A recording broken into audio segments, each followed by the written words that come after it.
evening, everyone. How are you guys?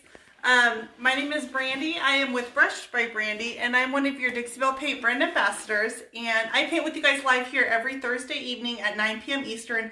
I'm overlapping Leah a little bit, but that's okay, because then you can catch the rest of her, catch me on replay, or whatever works. So Leah, I apologize for coming on. I know you're at the tail end doing your clear coat. So, you guys, I was out last week. I didn't paint with you guys because I just got back from the Dixie Belle Paint Retailers Workshop in Florida, which was an amazing, amazing event. If you're one of our retailers that I met there that couldn't come even, please pop on and tell me where you're watching from, and go ahead and tell us your business name, where you can go to buy your Dixie Belle Paint. Aside from my link, which is above in the post, if you don't have a local retailer, you can also purchase Dixie Belle Paint online, and that link above supports me as an artist doing these videos for you guys. So I get a small percentage of sales made through there. So tonight I wanted to come on, and I'm working on this chest here. This was a piece I was hoping to get a good start on before I left for the workshop, but I didn't. So I'm starting it now, but I'm loving these colors together. So let me run through the colors that you're seeing on this first, and then I'll show you what we're going to get started on. So I don't think this color would normally be considered one to use with yellows, but it actually is a great color with yellows to shade with. This is putty, and it's actually a brown, but it's a warm brown. Has warm yellowy undertone, so it goes really great. So that's what I've got on the bottom here. And then that blends up into Dixie Belle Rebel Yellow, is this softer yellow here. This is a even softer yellow still, which is Lemonade.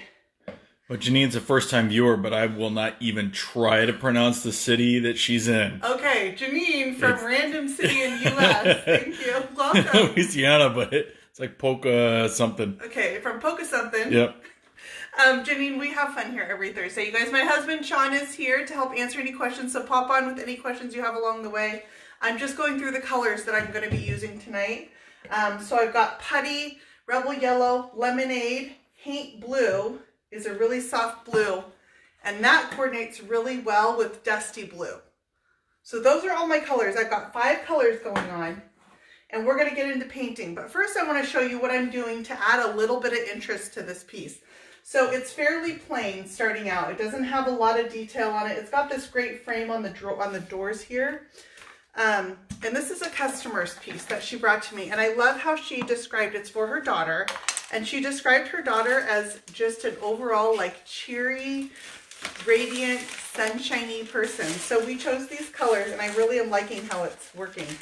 And then I'm going to cut out some of the florals. This is the Wondrous Floral Transfer, and I'm going to cut out some of these florals. Let me find a good piece here. Peggy wants to know if I was a good boy while you were gone. No, he was terrible. No, what? You want to know what they did? Come on now. My kids nothing but junk food. Ooh-wee. Nothing. Like Slurpees, there's ice cream in my freezer. If it's in the freezer, that doesn't mean I fed them. It's still in the freezer. There was nothing that I would have approved of going on in this house. Nothing. So this is probably my favorite section of the Wondrous Floral Transfer. And I love this flower right here. Was that a poppy? It's gorgeous. I'm sorry, not a poppy. I can't think of it. And I like these purples here too. So it's going to be contrasting colors. And then I might use some of the leafy greens from like the fern transfer. There's one that has just ferns on it to go with that. So some of these florals I'm going to have probably in this upper corner, some down here, and then I'm adding interest with some molds. So these are my center drawers. I prepped this piece by cleaning it well with Dixie Belle White Lightning. And then this is the material that it's made of. It's not real wood. My customer knew that it wasn't real wood when she brought it to me.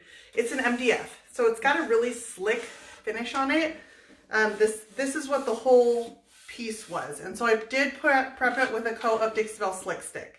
And then we're going to pour some more of these molds here, and I'm going to show you how I got them to fit the curvature of my drawer, and then how I'm drilling them out to make a hardware backing out of them. So that's what we're going to start with tonight. So the city, I've got a bunch of people that are going on here to phonetically sound it out for me. I got Poncho, because that's about it. Then it just starts riding. I'm sure that's what it is. We're starting there. Is it like a Native American Come on, name? I like a, you know, Is that what I'm a little slow. Is it a Native American name? No? You don't know? I don't, No guesses? really? If I knew it, I'm pretty sure I could land it, just, you know, but that's not the case. Okay, so do you guys want to pour some resin molds? I love pouring molds. Like, love it. I'm addicted to pouring molds. So this is my little setup over here. So the resin that I use, this is what it looks like when you get it in the store. It's amazing casting resin. And it comes in this purple box. It's also available in my Amazon shop. And the key for this resin is you want to look for turns white and cures in 10 minutes. Because there's also a version that cures in 8 to 10 hours. And we're using the 10-minute version. The boxes look near identical too. They couldn't probably make it any harder on us. A good cue to knowing if you've got a fast casting resin is if it dries white, it's usually the fast kind. If it dries clear, it's usually the slow version. So we want the white kind for casting. We're just casting. I'm not trying to do like a clear top on anything, or, you know, cast a, I don't know, piece of amber and resin or something like that. That's clear. We're making a mold out of it. So we're going to use the clear resin. This is what you find in the hardware store. This is what Brandy orders. So your average consumer, Brandy's resin. 55-gallon drums okay, off in the here's corner. the only difference. It's gallon-sized containers, and it's just because I order it from the manufacturer. It's a little bit cheaper by volume, but this is still probably about $100 worth of resin. So you have to buy about 500 gallons of it to really make it but because I do so many pieces, you guys, it makes it worthwhile. Like, I was flying through these. They're about $20 a box. Oh, we have a first-time viewer, Leah. Hi. Oh, kidding. Oh, Leah. Oh, that Leah. I thought She's like, who is this chick? Yeah. Oh, that Leah. You guys, I just met Leah from Leo Noel Design Co. this last weekend for the first time. We had a great time. She melded right in with her team. I absolutely love her. So let's go ahead and cast these, and then I'll go ahead and put them on, and then we'll start painting. So casting resin is really easy to use, and it comes with these little measuring cups inside the container, and mine are really well used, as you can tell. Now, anytime I'm casting resin, I make sure that I have extra molds out in front of me, because if you pour too much, you don't want to waste it. I would rather cast extra molds and have them lying around than waste any resin that I mix. Ah, Jennifer from Scotland. Ooh.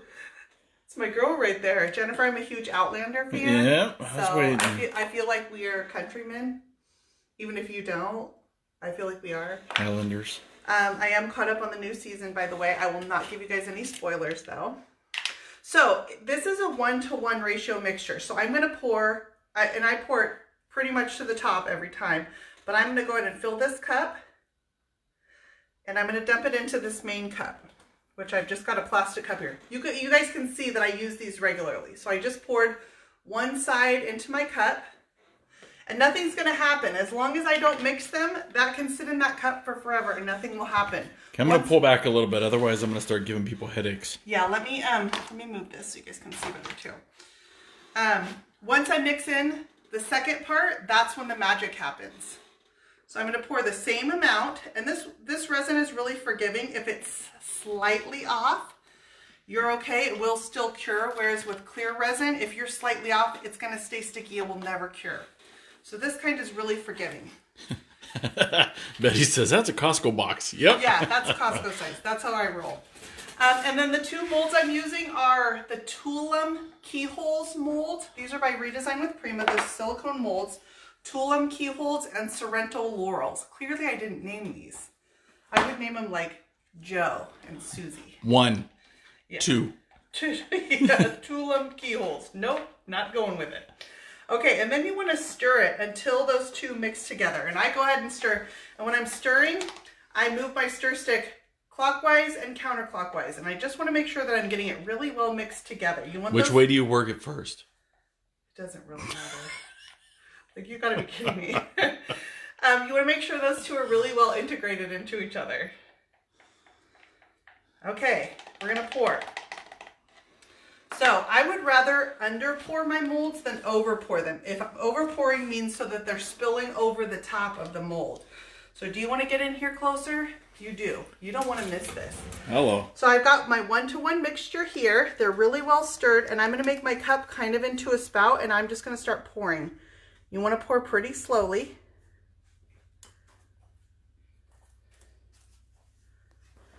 This resin sets up fairly quickly, so I've only got a few minutes to do my pour. This is a really fine mold right here, meaning it's got a lot of really skinny parts on it. So I'm going to get in a little closer. You might not be able to see this as well. So I'm kind of drizzling it into the mold, trying not to overfill.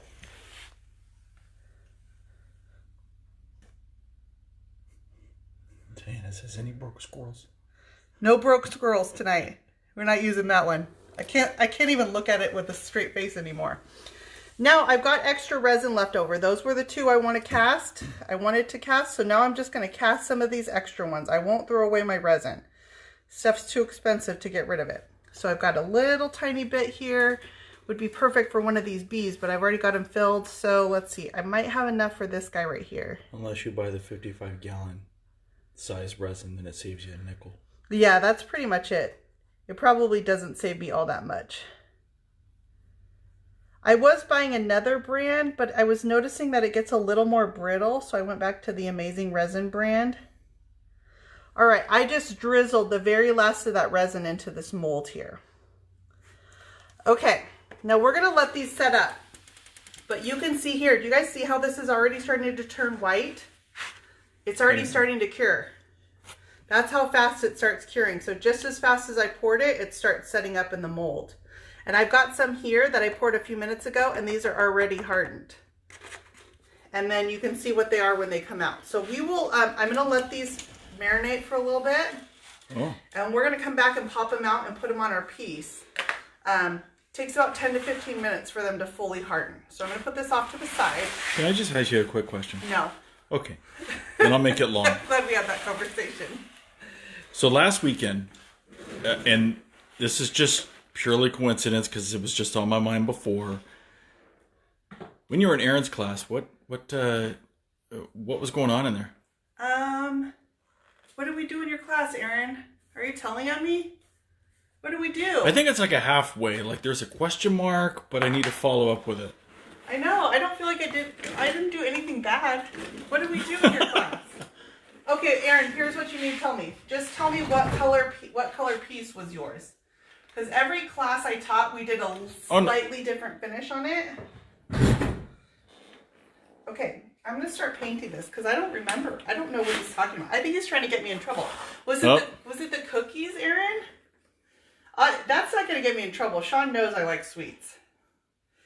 Aaron caught me walking. I went out to get, it wasn't just for me. Here, I think we're diving in. Yeah, okay, we're going in the rabbit hole. I went out to get a whole tray of cookies, like for our whole team. And came back with 2. Aaron caught me walking down the walkway with like this tray of 500 cookies and took a picture of me like that was my dinner. I mean, I ate more than I should have, but you don't get this body by not.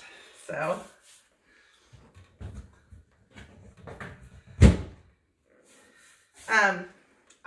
I'm curious, you guys, though. I want to hear, like, what did you guys like about the workshop? What was your favorite classes? What did you guys feel like was beneficial? I know Dixie Belle's asking you, but something purple. Oh, you guys were the purple one. There was something bad in that class. Oh. That piece... So really quick, back to your molds. Yeah. Is there a preference? I mean, once it's cured right away, should you put it on, or does it matter? Yes, as far as adhering it? This one I'm going to put on right away, and you'll see when we pop them out why. Because I need them to be somewhat flexible, and they're only somewhat flexible when you first pull them out. Okay, so that was the Dixie Belle putty, and that's about all of the putty that I'm going to use on this piece, is just the very bottom, and I'm going to work it up into this Rebel Yellow, just to darken the bottom of the yellow a little bit. When I'm done, it's going to look like a shade of yellow versus a shade of brown. Oh, you set on a brush of paint. Oh, oh, how'd you forget that? That's so weird. I did that. I ruined a lot of clothes this weekend. Yeah, I did that. Oh, but you guys want to know what? Here's the most valuable tip you're going to get from me tonight, period. Okay. You want to know what takes dried paint out of clothes? Scrubby soap. Your scrubby soap. Oh my gosh, you guys. I let it soak in a little bit of water. I did sit in paint. And I came back to my hotel room and I brought scrubby soap with me for my hands. And I let my pants soak in a little bit of water just to soften the paint up a little bit. And I scrubbed it off with my scrubby soap. I mean, don't get me wrong, they're still not like totally perfect, but I'll tell you what, it took the majority of that paint out, dried paint out of my freaking clothes. That was like, that's the best tip I'm going to give you ever. Let's go to the easy tips. What color are you using? This is, I'm using Rebel Yellow now, and I blended it into some putty on the bottom. So it just made it look a little bit darker on the bottom, and now I'm working this Rebel Yellow up a little bit onto my doors. I also had a request, you guys, that I thought was kind of a cool request, was to show blending on the top of a piece of furniture. And I usually don't do the tops only because it's a tough camera angle to give. But I do need to blend the top of this. So we might do a top tonight. I think we should have enough So what's time. scrubby soap? Scrubby soap. Dixie Belle sells scrubby soap. And it's you can use it for brush cleaning. You can use it to clean your hands when they're caked with paint. But now I also know that scrubby soap cleans paint off your clothes. And then I'm going to get in here into this frame. I always paint the frames of my pieces as well. I have the drawers out of this one because I'm putting those molds onto them. And then I will put them back in and blend over the fronts of those drawers. Now, just to go over it again, as far as molds, there are no broke squirrels. Yeah. Right? No, there's no such thing. It's not Baroque. Yeah, don't fix it. Okay, so you guys want to know the joke about that? If you weren't here, what was that? That was a couple weeks ago. Yeah, the week before I left, so 2 weeks ago now. There's a mold. See, I can't even say it now, you guys. It's always going to sound bad to me. There's a mold by Redesign with Prima called, anybody want to fill it in? Baroque. Baroque swirls. Baroque swirls. But if you say that fast, it sounds like you're saying broke squirrels. Right? Right? Try it. No. So, 2 weeks ago, we were using the broke squirrels mold. And now I can never use that mold without thinking broke squirrels. And then everybody came on and flooded my feed, my social media feeds, with pictures of squirrels. So, oh, Andy's on. Hi, Andy. You guys, I met Andy from Andy's Chairs. Oh my gosh, him and his mom, Carolyn, are the sweetest. Andy is so talented. He painted for us. He did a demo with us. And again, another just natural member of our team. Andy's got some awesome moves, by the way. Okay, now I'm coming in with my lemonade. This is Dixie Belle Lemonade. And I am using a different brush for each color. These are my Dixie Belle mini brushes. I'm using a little bit of water because I'm going to work these paint colors into one another. I want to keep them moving. I don't want them to start setting up yet because I need to get these two colors into each other. This is my base coat.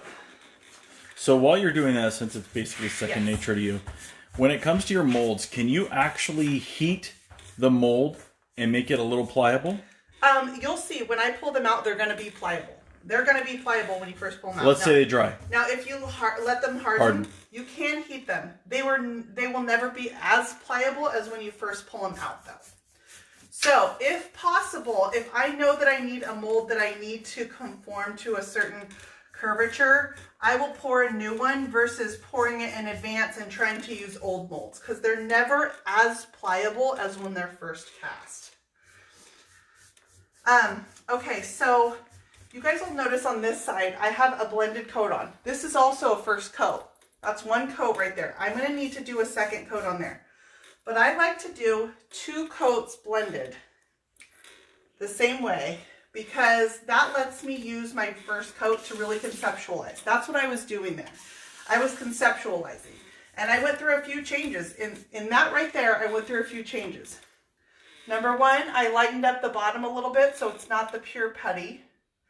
I brought the blues down a little bit further. And then I introduced the dusty blue. Those were all changes that I made just conceptualizing on that coat. So that's why I don't start with a solid color base coat because then I've got to do all that conceptualizing in my final coat.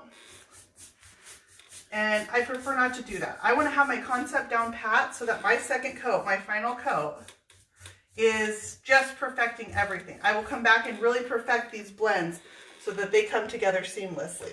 So And I do 2 coats blended on everything. The brushes that you're using? Right now I'm only into the Dixie Belle Mini. This is the brush that I like to use for laying my paint on. And I'm on my 4th color. We're using 5 colors tonight. This is Haint Blue, and so I've got a separate Dixie Belle Mini for each paint color. So I'm kind of using that side where I conceptualize, where I really got my ideas together, and I'm trying to kind of mimic it on this side. So I'm going to bring my Haint Blue down to about the same point. And because this is just my base coat on this side, I don't need to worry about, is this blend perfect? Although I will tell you guys right now, if you want to start out with blending multiple colors like this is actually a really easy color combination. The blue into the yellow, the Haint Blue into the lemonade and Rebel Yellow is an easy start. There are colors that are harder to blend into each other. If I was taking, I'm just going to pull from my stash here. If I'm taking a really dark color and trying to work it into a really light color, this is going to be a harder blend. The closer your paint colors are to each other, the easier they're going to be to blend. So this would be a good place to start if you're thinking about giving multiple colors a try. So I'm adding a little bit of water to help my paint find some of those little low spots on here. How are my molds looking over there? Anybody? Oh, yeah. Okay, they look good. Okay, so we'll come back to those in a minute because I'm almost about done with this door, and then we can go check out our molds. And then I'm going to bring up this Haint Blue a little bit onto the top, and I'm coming in with my 5th color, which is Dusty Blue. So I'm at Putty, Rebel Yellow, Lemonade, Haint Blue, and we're going to Dusty Blue.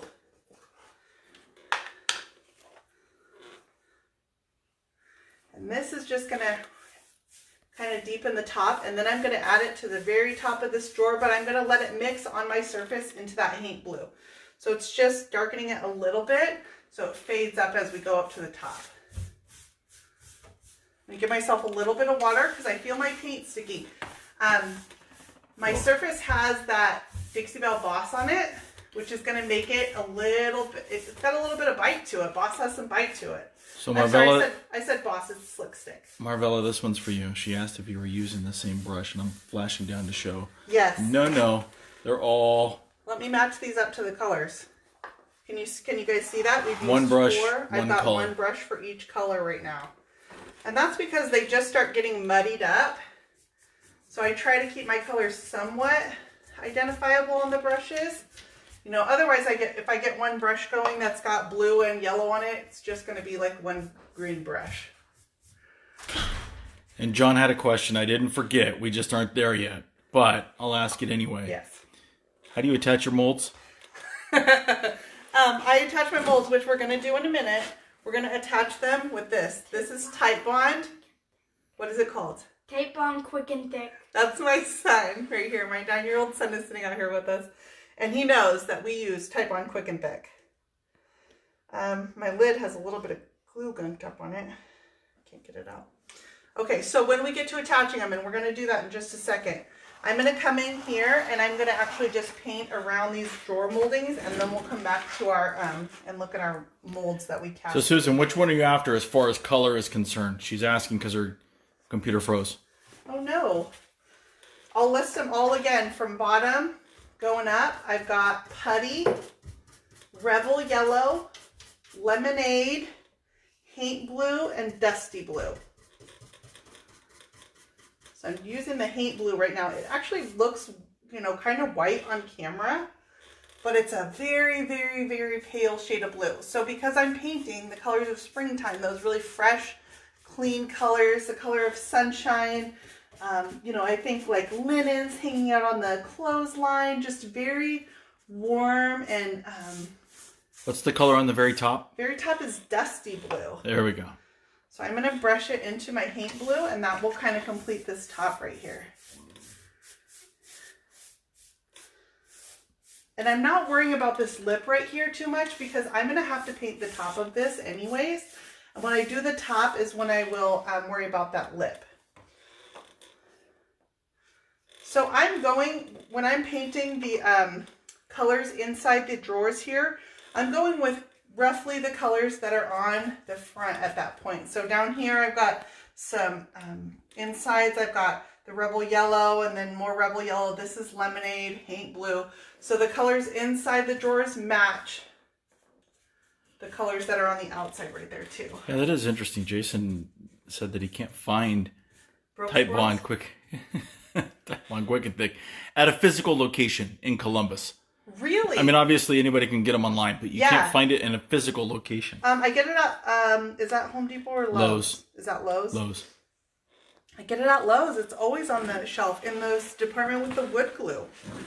That's where Well, I find apparently it. glue isn't a thing in Yeah, Columbus. where do you live? Oh, that's a pretty major city too. That surprises me. Okay, so you guys, our molds have been setting up here. Now let me show you something. I over poured my mold, which I'm kind of bummed about. Can you guys see the back of it is a little bit raised? So when I said I would rather under pour it than over pour it, now it's kind of fat. It's got like a muffin top on it. I know I felt paint spray at my face. Did I get it? Yeah, that's right on your lip. That's all right. Okay, so when I go to pop these out, I don't work the resin. I'm going to work the silicone. And I'm going to flex the silicone all around. Now, if it's not popping out like that, then it's not done yet. Melody's given physical location of the glue at Lowe's. She's there right now filming. Yeah, I get it at Lowe's. Okay, so I'm going to use this anyway. I think it's going to be okay. So when they first come out, can you guys see I've got a little bit of flexibility there. That's going to go away as it continues to harden, to cure. And within a day, probably 24 hours, it's gone completely. So you can put it in the microwave or in a little dish of boiling water to soften it, but it's never going to be like this again. This one's poured a little thick. This one's got even more. Like this is the point when I could work them onto a curve. Oh, like a mustache. And that didn't crack at all. That would be pretty on a napkin ring. On a mustache. Yeah, or a mustache. No, can you guys see it? Can you guys see that? That's the flexibility that's in the resin when you first cast it. And then I'm going to bring this one back to flat because I'm actually not using this one. This was just an extra one that I cast. I am going to use this, and I'm going to use this one here. So this one's got a lot of fine details. So where I'm popping it out, I don't want to work the resin. You can break it. I'm going to work the mold. And I push it up from the bottom. I'm pushing this out from the mold, and then I'll use my fingers and start pulling it out a little bit. You can see how soft it is right now. This one's got those fine details, so it's actually kind of floppy even. So, and then this has some just little pieces that were over poured, so I'll just pull these off right now while the resin is soft. I can even use a pair of scissors and just clean up any little, like it's got a little tag right there, a little guy right there, and I'll just really clean up my mold. But that's what I'm going to use, and I'm using these where my hardware will go. So my hardware is going to go inside this center at the top, and then this will kind of hang down from it like a swag. So it's got another little attachment that I'm going to cut out.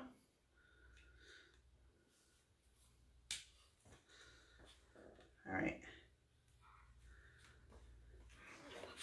And then let's pop these out. So these were the ones I cast early on, so they're nice and hardened. And these even, I can feel the difference between the ones I just cast in the last, say, 10 minutes.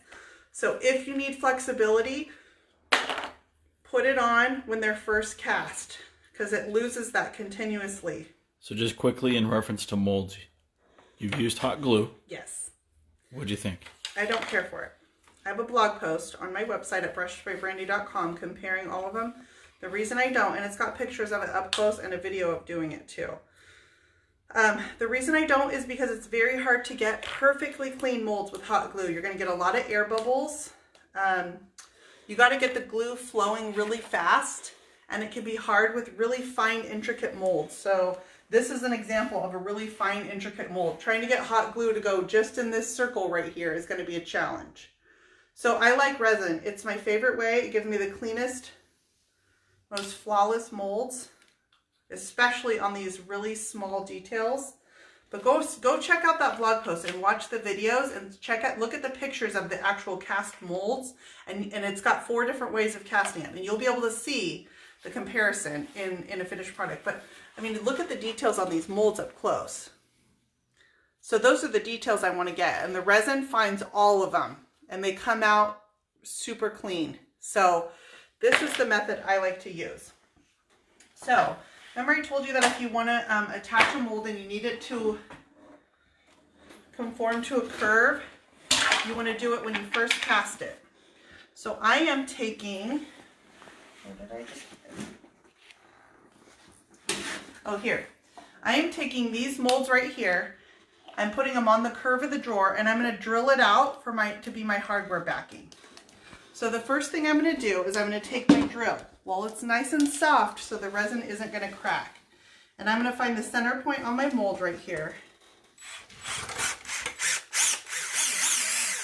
And I'm going to drill it out.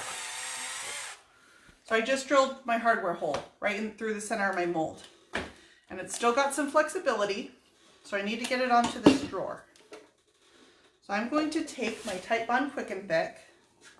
I'm going to give myself a thin layer on the back of this one. Not too much. You don't want your glue pushing out the sides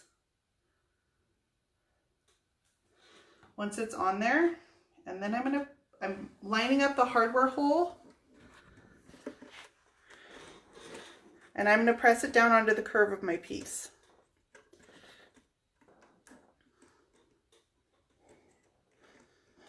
Okay, now this is, gravity is my friend here.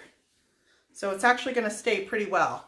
If you want, I don't think I would need it here, but I'm going to go ahead and tape it down just to keep those edges down while it dries, so it's nice and conformed to that curve.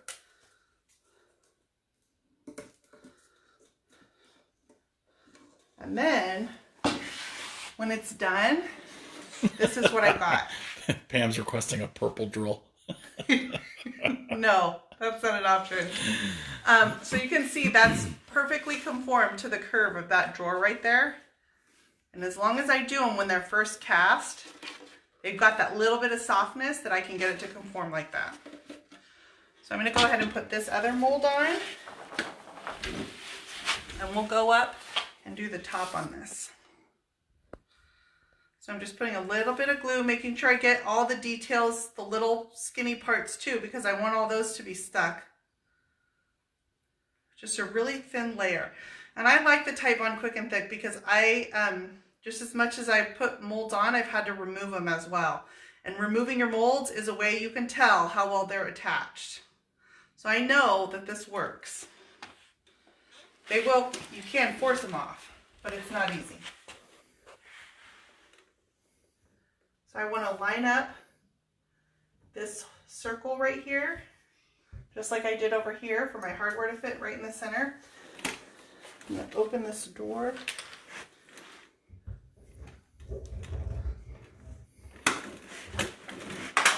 Okay, my mold is a little larger than my door on this side, which is interesting because it wasn't on that side. So I think these doors aren't exactly symmetrical, but that's okay because then I can just take my pair of scissors. Where are the scissors? Right here. And I'm just going to trim this mold a little bit, just so it lines up with the edge of my door. But I'm going to pick a spot so it looks like it's a natural end in the mold. Which there's this little flower on the edge here that just hangs off a little bit, and I'm just going to cut it off. I'll go ahead and pop this off, and I'll put it back on in a second.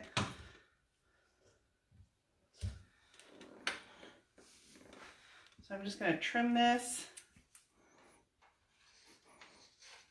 And I'm going to trim it on this side too, so it looks still symmetrical. See, it's even got softness right now that I can just cut this with a little pair of kitchen scissors and it doesn't break. Cut this edge. And that one right there. Okay, that should fit.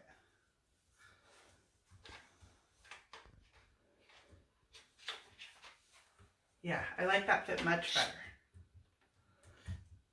And then because this resin is nice and soft, see, I had to kind of push it in to make it fit. See, for some reason, this space right here is thinner than it was on this side. So if it was hard and it wasn't pliable like that, could you sand it?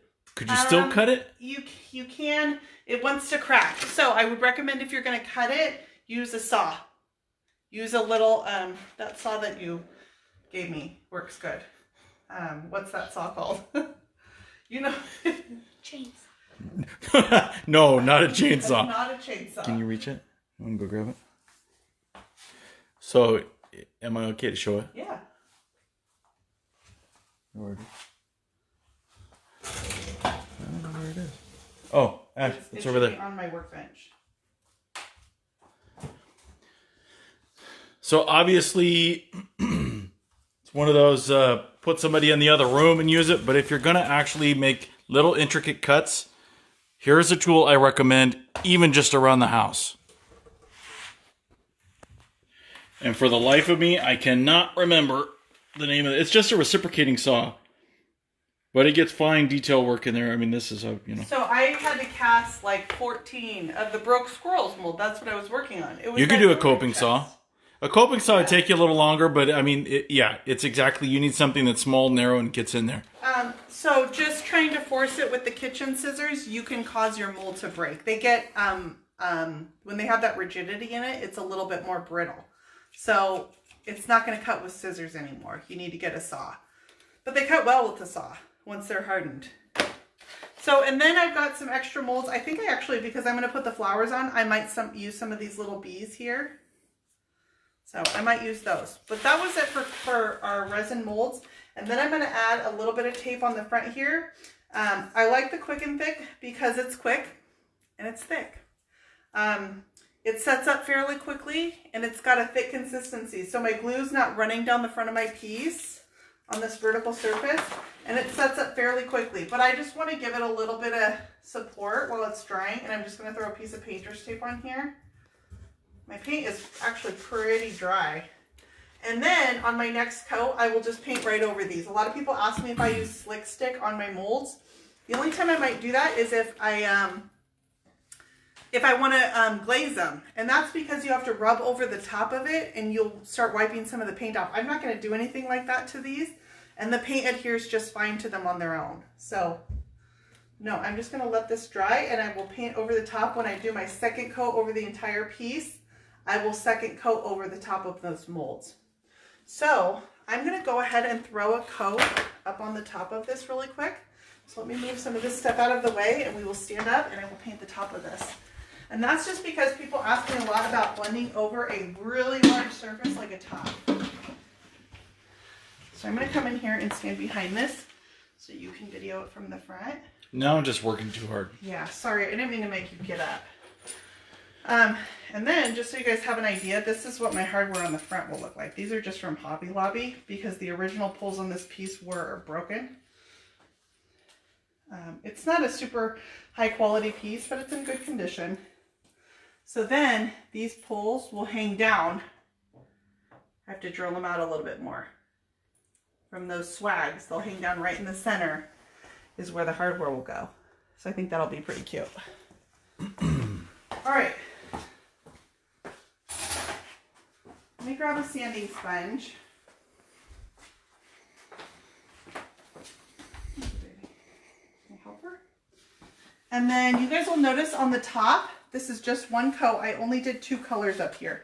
So I've got 5 going down the front, but I don't want the top to be too busy. So I'm just going to have the blues be up here. And then I need this guy and this.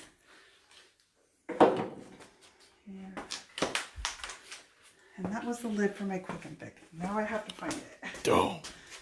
Yeah, it's all kind of ruined. My wheels are not working well with this piece. So it might fall off of them. We'll see. You're running into paint. So this is, I've got 1 coat on here. I'm just going to take my Dixie Belle sanding sponge.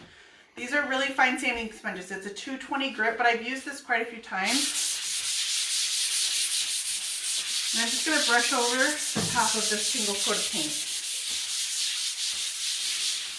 And that just makes it extra smooth so that it can accept my second layer of paint. I sand in between every coat.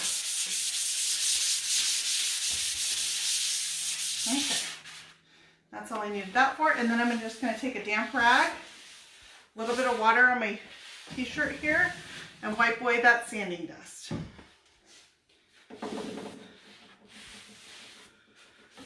Okay, so the two colors I've got on the top here are Dixie-Belle Dusty Blue and Haint Blue. So when I'm doing a second coat, I always start out with a little bit of water. And that's just going to help my paint glide over itself a little bit easier. And I'm just going to work in small areas. So even though this is a large surface, I'm pretty much going to work it in thirds. 1/3, 2/3, 3/3. And I'm just going to lay my paint on first. So I've got my Dusty Blue. And I usually in one hand have my mister bottle.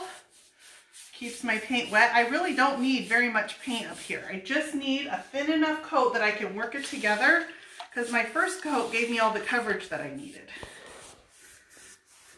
And I just give myself kind of the basic shape that I want to work. So I'm thinking like, and I'm going to go a little further than I actually want this color, because I need to give myself a space to overlap them too. So that is my Dusty Blue. This is my Haint Blue. Two colors. Before I start working them together, I'm going to make sure that I just give myself coverage where I need it. Okay, and then I can start letting them overlap a little bit. So this is my brush for my Haint Blue. Carrying that into the darker. Following this same just kind of curve that I created for myself. And then this is my darker color. And I'm going to carry that into the lighter. Okay. Once I feel like I've got a nice overlap and I like the shape of that, I'm going to get rid of some of these brush strokes I created for myself. Now this is a brand new brush, so I'm going to get bristles coming out of it. And I'm just going to work these together with a clean, dry brush. I'm just using it like a feather duster. I'm just lightly going over where these two colors blend together, and I can brush it horizontally. Let's see, I just lost a brush here. I'll grab that guy in a second, and then I'll wipe it off on my apron, and then I can come back and correct my brush strokes to this way. This is a brand new brush and I didn't wash it first. You should always wash your brushes before you use them, and work out any bristles that are loose just from the manufacturing process. And I did not do that here. Okay, so I'm pretty happy with that. So now I'm going to come over, and I can still perfect that too. My paint's going to still be wet enough that with just a little bit of water, I can make that section workable again if I need to. Now, is that other brush an oval medium? Yes, that is my oval medium. So my two brushes that are my go-to brushes are the oval medium and then the Dixie-Belle Mini. I'm just going to go ahead and go for it and do the rest of this really quick. You're crazy. No, I'm crazy like that.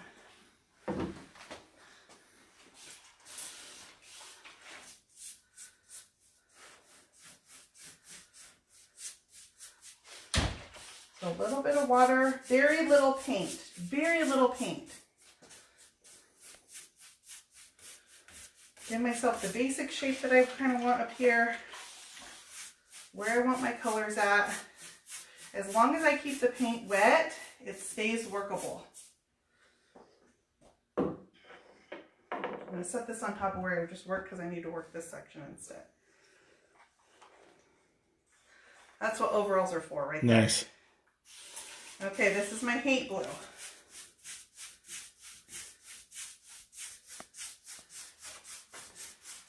I'm working it into that darker color. I'll let them overlap a little bit over here.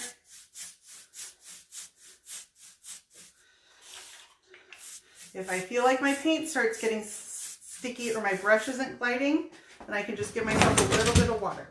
Get rid of this paint.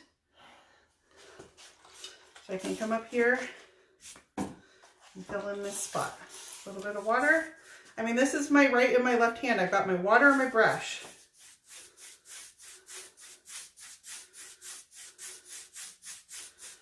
Okay, for coverage, I'm going to brush this one direction, and then I can come back and correct my brush strokes to all go in the same direction.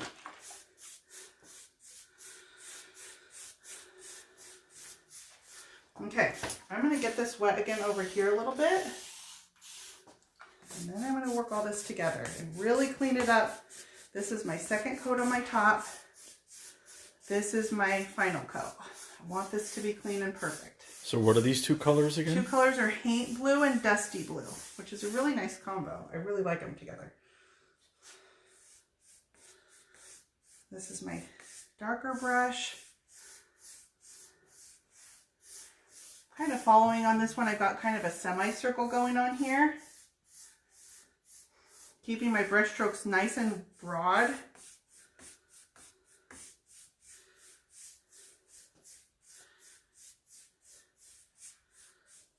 Okay, and then I'm going to come back with my clean dry brush and really clean this up.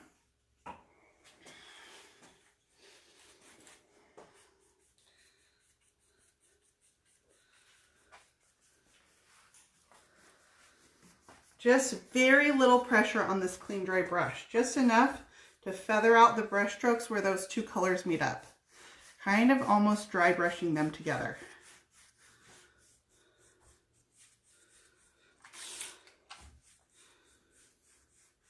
A little bit of water if I feel like it starts getting sticky. Just lost a brush hair, so I'm going to grab this guy.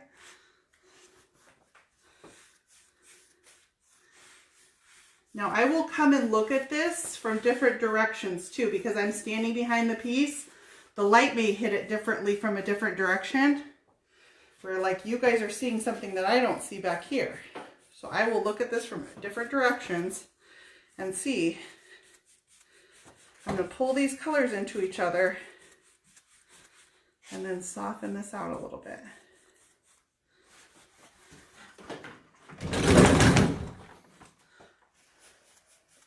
Yep, see, I just moved it a little bit and I don't like this line right here, so I'm just going to work this line out. I just see a line where the light caught it a little differently from that angle.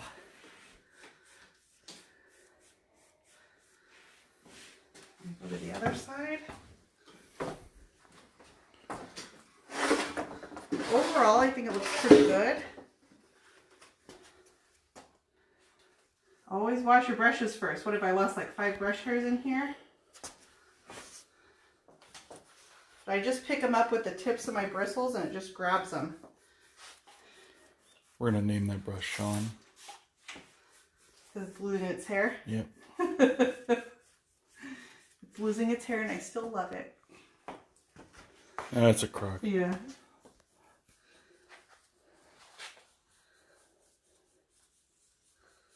All right, what do you think? How does that look on camera? That's a little more wet over there than over here. Overall, I think I like it. So I'm going to let it dry. See this spot right here.